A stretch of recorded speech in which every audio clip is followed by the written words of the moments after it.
I found the store on the dark web. I'm not sure if I should go through with this. For the backstory, I'm a lonely 21-year-old man. I also happen to be a former United States Marine, and I'm currently employed at a hardware store in a small town in northern Wyoming. I only had a few friends from my school years, Donnie, Mark, and Kathleen. We lived in the same neighborhood and worked in the same area, albeit for different stores, of course. But anyways, I've gotten off track. I've always been skilled, and highly skilled I'd say, with computers. I have my own desktop and laptop computers, as well as several different video game systems and TVs.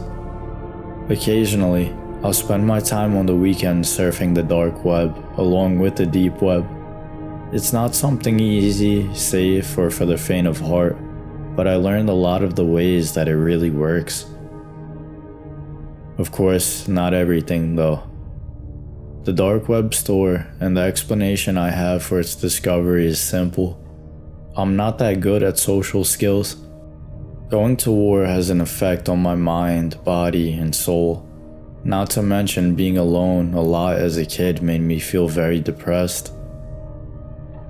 Quite frankly, it didn't help me nor did it encourage me to be socially outgoing. I've dated a few girls before, and I'm not an incel, but they just pass me up simply because I don't make a six-figure paycheck. Talk about entitlement.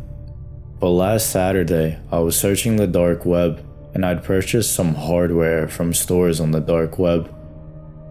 They were set to arrive on the 31st of the next month, but then the thought popped into my head, for one silly reason or another, or lack thereof. Does the dark web have dating sites? I know, this was strange, but strangeness aside, I typed it in and made sure to check my NordVPN was still active. I also had to check that my IP address was still hidden. Upon seeing it was, I typed in the text and set off to see what I could find. You may find this disgusting, but to me, I really wanted to find someone I could connect with. To my surprise, I found a few sites. I checked them all out. I won't lie and say I wasn't disgusted with what I saw, but the 5 of the sites I looked at were actually prostitution sites, disguised as dating. I quickly closed all of them after viewing them. The 6th site, though, was different. It was called something like Lover's Lane, and the homepage was fairly tame, to be honest. It read, "Can't find that special someone legally? Or tired of being used, abused, or rejected? Order your own husband or wife here at Lover's Lane." Below that, it said, "We create any and all kinds of spouses here on Lover's Lane, so order now. Your satisfaction is guaranteed, or your money back." I won't lie, I was tempted to use their services, so I explored the site. The customer reviews seemed surprisingly evenly split. Half of the comments were of thanks for a wonderful life with their new spouse, while the half were complaints. They were for demanding refunds and for failed or non-satisfactory spouses. I scrolled through the inventory page, and it showed thousands of women. Not robots or mannequins like I thought, but real, very attractive women. There were desirable husbands and wives, but my next question was, how did they get them, and who are they? I saw one 23-year-old girl named Sydney Stenson, brunette hair with twin ponytails, a great body, nice form and figure. The weird thing was that they had fully customizable traits and configurations is what they called it. She looked so pretty, and I honestly thought about buying her, but when I looked, she cost 100,000 Bitcoin. It was an incredible amount of money for such a weird website. I had a sudden hit of conscience. How is this even possible, I asked myself. Is this even legal? I decided to go to their About Us and Contacts page. It seemed that they had a phone number and it was intriguingly in the States. Specifically, California, where I live. Impulse took over and I called the number.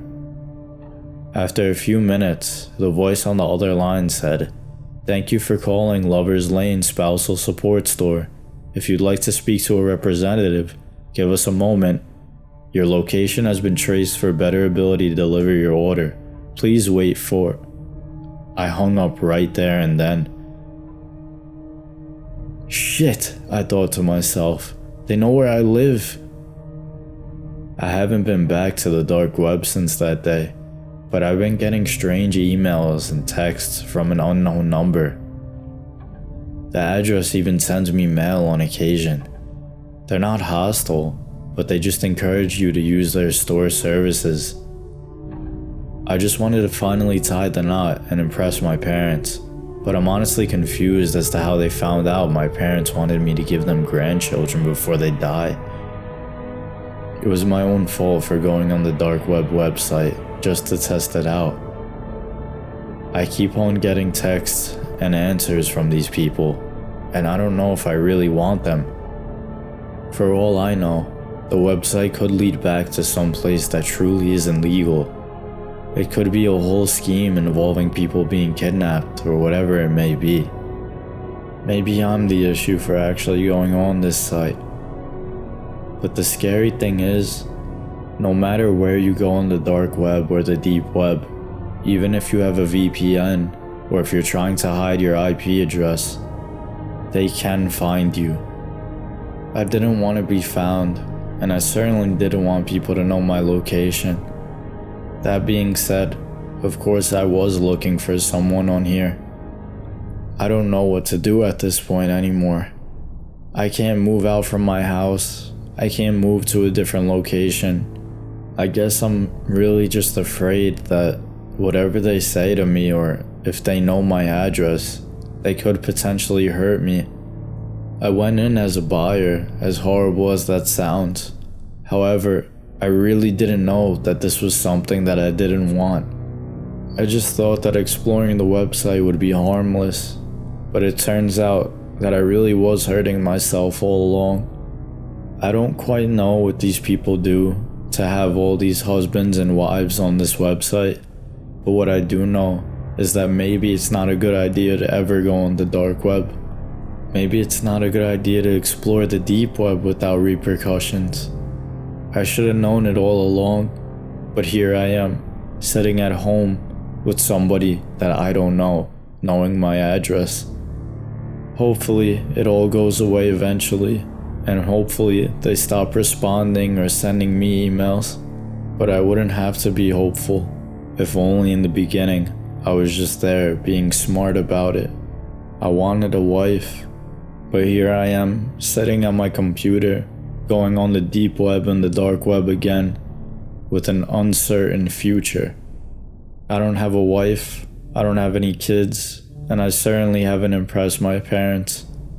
But I think I should be more worried about how silly I was doing what I did.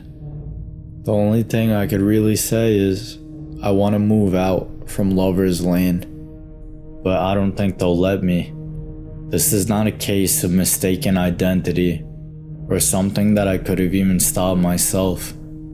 I had a will to go on the deep web that day. It had become part of my natural life, and even if I wanted to get away from it now, I couldn't. I was trapped between a rock and a hard place, all because I got curious. I think the thing that bothers me most is I don't know why people would do this in the first place. Mail order brides and paying people to hang out with others are a huge market, but little did I ever know that behind the scenes was a horror waiting to be unraveled. Lover's Lane was a dangerous road, one road that I hope not to go down ever again.